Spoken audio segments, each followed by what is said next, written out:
Eu acompanhei uma boa parte do julgamento de ontem, que era justamente o STF decidindo ontem que hoje poderá decidir alguma coisa. Então esse placar é de 9-2, zelando pela possibilidade de que o plenário possa manter ou não a decisão do Edson Fachin e manter ou não a validade do julgamento que declarou a suspeição do ex-juiz Sérgio Moro. O Barroso, inclusive, durante esse julgamento de ontem, ele falou que o relator tem todo o direito de afetar, como eles falam no linguajar jurídico, o caso ao plenário, que ele próprio, Barroso, recentemente já afetou outros 2 casos ao plenário, que isso faz parte das regras, é uma obviedade. Daí o placar dilatado de 9-2, mas sempre tem aqueles que acabam encontrando algum problema técnico para que a decisão não possa ser tomada pelo Supremo Tribunal Federal. Vários deles, inclusive, defenderam que não existem 3 Supremos Tribunais Federais. O plenário, a primeira turma e a segunda turma. Existe um Supremo Tribunal Federal que deve sempre zelar para que as situações principalmente mais ruidosas aí, sejam definidas pelos 11 ministros do Supremo Tribunal Federal. A divisão de turmas, que envolve 5 ministros na primeira turma, 5 ministros na segunda turma, é por questões administrativas, por questões de agilidade processual, haja visto o número aí de processos com os quais eles precisam lidar. Agora, o que interessa vai ser esse resultado de hoje, a tendência, de acordo com tudo aquilo que foi apurado nos bastidores e que a gente está acostumado a ver no Supremo Tribunal Federal, até pelo corporativismo, é a manutenção da decisão do ministro Luiz Edson Fachin, que, repito, foi tomada por ele dentro da segunda turma, mesmo ele próprio não sendo a favor desse tipo de procedimento. Agora, ele disse que zelou pela coerência, a segunda turma já estava adotando esse tipo de procedimento, de mandar para a Justiça Federal, local, os casos que não envolvem apenas a Petrobras. Então ele tomou essa decisão de forma monocrática, acabou surpreendendo meio mundo, mas está de acordo com o que os outros ministros, não ele, estavam decidindo.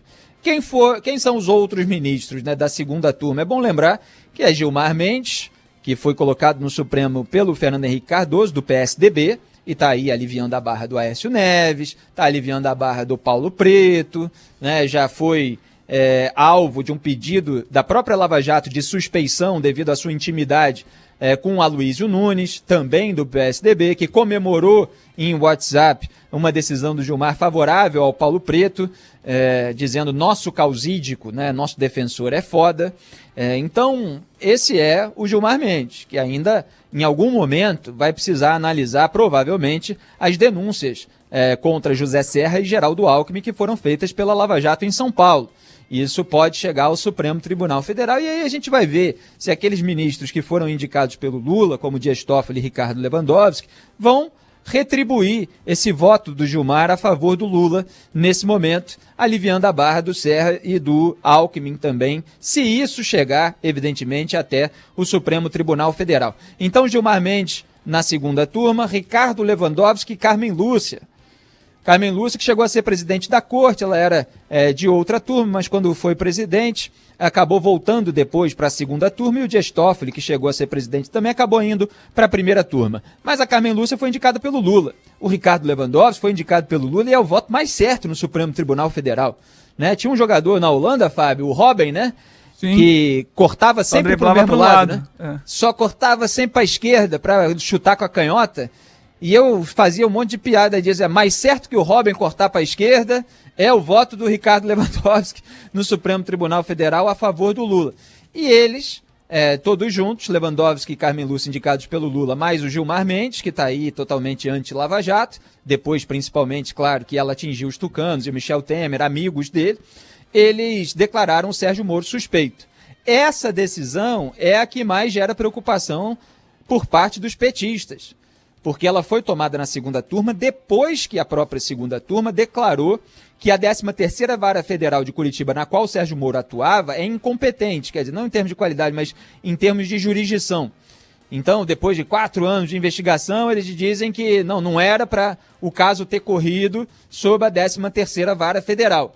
Então, mesmo declarando incompetente, o Gilmar quis pautar a suspeição do Sérgio Moro e eles, por maioria, declararam o juiz concursado suspeito. Quer dizer, 2 ministros indicados pelo réu declararam que o ministro, ex-ministro, mas ex-juiz, né, concursado, foi suspeito e usaram aquelas mensagens roubadas, cujo conteúdo não foi autenticado, não foi devidamente periciado, e houve agora o relatório da própria Polícia Federal apontando isso, que eu analisei tanto aqui nesse programa. Eles usaram como reforços argumentativos, né, que é um assinte moral para o histórico da justiça brasileira.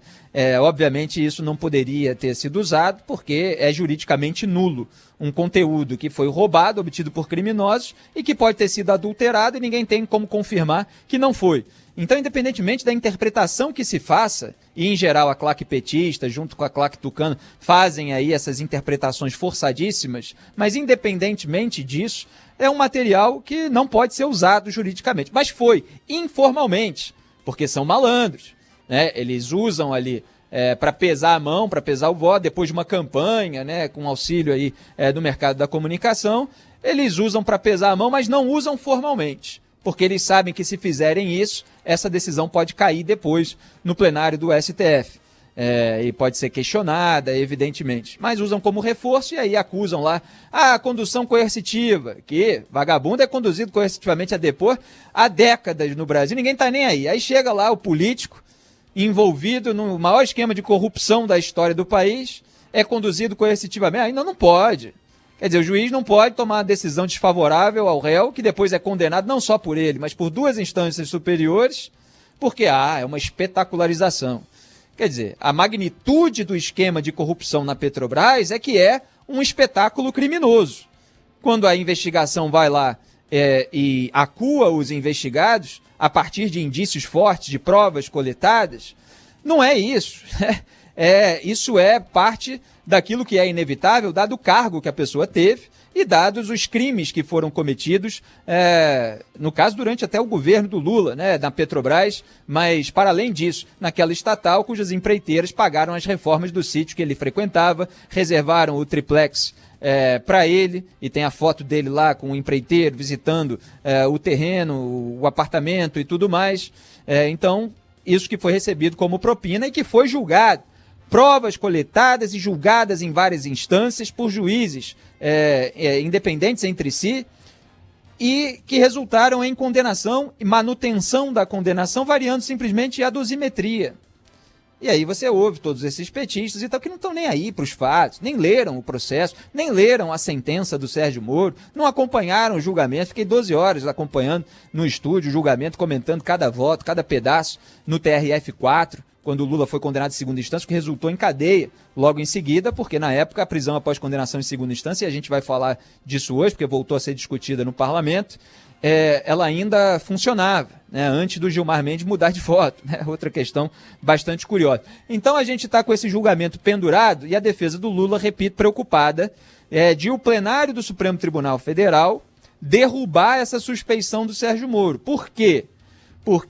Entre outros motivos, que podem ser citados aí pelo Barroso, esses relatórios mostrando que as mensagens roubadas têm um conteúdo que pode ter sido adulterado, etc. E pode haver uma refutação em relação a outro tipo de argumentação. Mas principalmente porque a 13ª Vara foi declarada incompetente. Então, como é que você coloca o juiz como não podendo atuar naquele caso, mas ao mesmo tempo sendo declarado suspeito pela atuação que teve e que foi anulada por esses próprios ministros que o estão considerando suspeito? Então são esses contorcionismos que a gente vê no Supremo Tribunal Federal, na mais alta corte do país, por aquele grupinho que está lá para isso mesmo, né? Então o plenário, talvez com mais vozes, mais cabeças ali, possa fazer esse contraponto. Mas também, eu particularmente, nunca tenho grandes esperanças de que o plenário do Supremo Tribunal Federal vai fazer grandes coisas. Às vezes faz aquilo que é óbvio,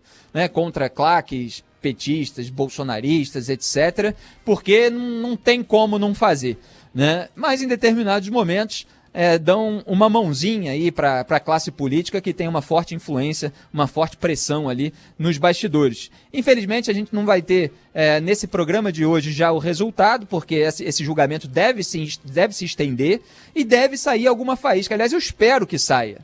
Porque eu sei que Gilmar Mendes, Ricardo Lewandowski, até o Dias Toffoli, que não está na segunda turma, mas está no plenário, eles vão defender imensamente, histericamente, com verborragia, aquilo que favorece ao Lula e aquilo que é contra a atuação da Lava Jato, que é o combate à corrupção. Você vê aí essas claques chamando de lavajatista, morista, etc. Quem defende o combate à corrupção, prisão de bandido, defende muito antes da existência da Lava Jato. Eu sou colunista há 18 anos que eu defendo que corrupto, lavador de dinheiro tem que ir para a cadeia, não interessa de qual partido não interessa de qual corrente ideológica. O Brasil virou isso, guerra tribal. Então você tem os amiguinhos e você tem as massas de manobra.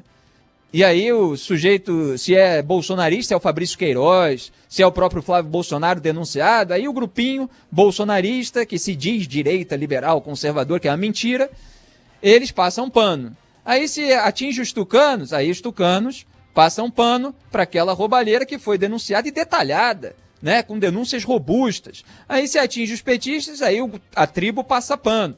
Porque você tem uma cúpula nessas tribos, em várias áreas, né, que ganha poder, que ganha dinheiro quando os seus aliados estão no poder, e você tem as massas de manobra, aquelas pessoas que acreditaram nas bandeiras, que acreditaram nas causas, que são parte de um meio social imediato, que defende aquele grupo político, e se ela se rebelar, ela vai ver a cara feia das pessoas ao seu lado, da sua irmãzinha, da sua prima, do seu irmão, do seu pai, do seu filho, do seu amigo, daquele pessoal da faculdade. Então, falta uma força moral, psicológica para enfrentar isso e admitir a realidade. O sujeito, quando rouba, é ladrão. Não interessa onde é que ele se encontra no espectro político ideológico. E o Brasil precisa zelar pela moralidade pública, independentemente do ponto em que essas figuras se encontram.